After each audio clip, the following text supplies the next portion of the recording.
కదా భయ్, కింద ప్యాంట్ వేసుకున్నామా, దాని మీద ఒక చొక్కా వేసుకున్నామా, చేతికో వాచ్ ఎట్టామా, బెల్ట్ ఎట్టామా, కళ్ళజోడు ఎట్టామా, సెంటు పుచ్చుకు పుచ్చుకు అని కొట్టుకుని వీడియోలు చేసామా, అవి నలుగురికి చూపించి వీడియోలో ఫాలోవర్స్ని తెచ్చుకున్నామా వీడియోల ద్వారా అన్నట్టు ఉండాలి. అంతేగాని రాజకీయం గురించి మాట్లాడితే దానిపైన అవగాహనతో మాట్లాడాలి. పాపం వచ్చేసి మనకి ఒక సెటప్ ఉంది, ఓ మైకు, ఒక కెమెరా, ఒక రిచ్ సెటప్ ఉంది కాబట్టి మాట్లాడేద్దాం రాజకీయాల గురించి అంటే కుదరదు.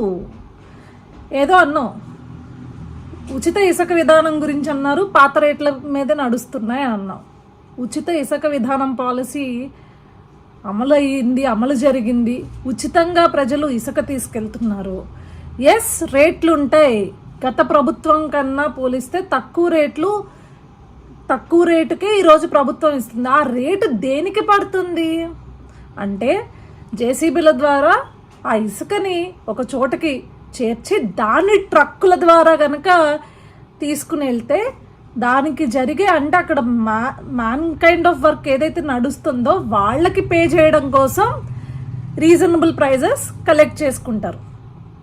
అదేవిధంగా క్లియర్గానే చెప్పారు కదా రాష్ట్ర ముఖ్యమంత్రి వర్యులు, తీసుకెళ్ళవయ్యా, నువ్వు వచ్చి తవ్వుకుని నీకు ఎంత కావస్తుంది ఇసుక తీసుకుని వెళ్ళు రీచ్లోంచి, నిన్నెవడు ఆపడే. మరి ఇది ఉచిత ఇసుక పాలసీనే కదా, దీనిపైన మనకు అవగాహన లేదు. ఈ స్టేట్మెంట్ కనీసం మన ముఖ్యమంత్రి వర్యులు ఇచ్చిన తర్వాత దీనిపైన కనీసం నీకు తెలియదు, ఎందుకంటే నువ్వు ఏ రోజు రాజకీయాల గురించి పట్టించుకోలేదు. ఈరోజు కొత్తగా ఫాలోవర్స్ కోసమో లేకపోతే మీ తమ్ముడు పీడో హనుమంతు అరెస్ట్ అయిన తర్వాత అది గట్టిగా వైరల్ అయిన తర్వాత అందరు నిన్ను నీ కుటుంబాన్ని వేసుకున్న తర్వాత ఈరోజు వచ్చి నువ్వు రాజకీయాన్ని మాట్లాడుతున్నావు. సరే, ఇంకొకటి ఏదో అన్నావు, సూపర్ 6 అమలు గురించి అని ఏదో మాట్లాడుతున్నావు. సూపర్ 6 అమలు గురించి నువ్వు మాట్లాడే ముందు మొన్ననే ముఖ్యమంత్రి వర్యులు దీపం పథకం దీపావళి నుంచి అమలు జరుగుతుంది అని చెప్పారు. మరేంటి సూపర్ 6 అమలు పరచాలి అంటే ముందు గత ప్రభుత్వం ఏ వ్యవస్థల్లో అసలు అస్తవ్యస్తం చేసిందో వాటన్నిటిని స్థిరీకరణ చేసే ముందు అసలు నిజంగా అస్తవ్యస్తం అయిపోయిన ప్రతిదాన్ని కూడా ఒక లైన్అప్ తీసుకుని అసలు వీళ్ళు ఏ రకంగా గత ప్రభుత్వం వాళ్ళందరూ కూడా డెస్ట్రాయ్ చేశారు పూర్తిగా వ్యవస్థలని, ఆర్గనైజేషన్స్ అన్నిటిని చూసి దాన్ని సరి చేసుకుంటూ ఈరోజు ఒక డెసిషన్ తీసుకుని జనాల వరకు మనం ఒకటి తీసుకెళ్తున్నాం అంటే ఒక ప్రాపర్గా ఇచ్చే పరిస్థితి ఉండింది. అదే సూపర్ 6లో ఇమ్మీడియట్గా 3000 ఉన్న పెన్షన్ని జగన్మోహన్ రెడ్డి లాగా ట్రాక్ చేసుకుంటూ 5 ఏళ్లకి 2000 ఉన్న పెన్షన్ 3000 ఇవ్వాల.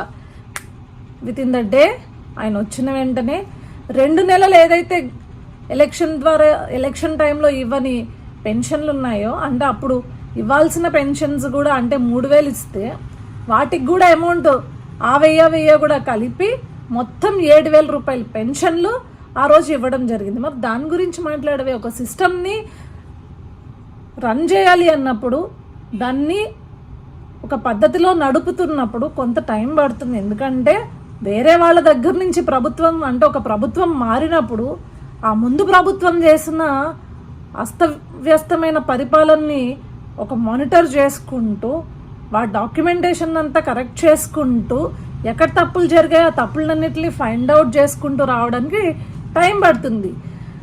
కాదబ్బాయ్, ప్రభుత్వం వచ్చి 3 నెలలు కూడా కాల, చాలా పాష్ ఇంగ్లీష్ మాట్లాడుకుంటూ వీడియోలు చేసేస్తున్నంత మాత్రం నాకు క్వశ్చన్ చేయడం అయిపోదు. చూడు, క్వశ్చన్ చేయడం కాదు, దానికి సరైన అవగాహన, రాజకీయ అవగాహన ఉండాలి. ఎంత మీ బాబు కలెక్టర్ అయితే మాత్రం అవగాహన నీకు వచ్చేది అనుకోవద్దు. నువ్వు పుచ్చుకొని సెంట్లు కొట్టుకున్న వీడియోలు చేసుకో, ఈ సన్ స్క్రీన్ బాగుంటుందా లేకపోతే ఈ మేకప్ ఐటమ్ బాగుంటుందా ఇది చేసుకో, దానికి బాగుంటావు నువ్వు. అంతేగాని ఇట్టు వచ్చి మాట్లాడుకో. రివర్స్ అటాక్లో మేము వీడియోలు చేస్తే ఏడుస్తూ కూర్చుంటాం అంతే.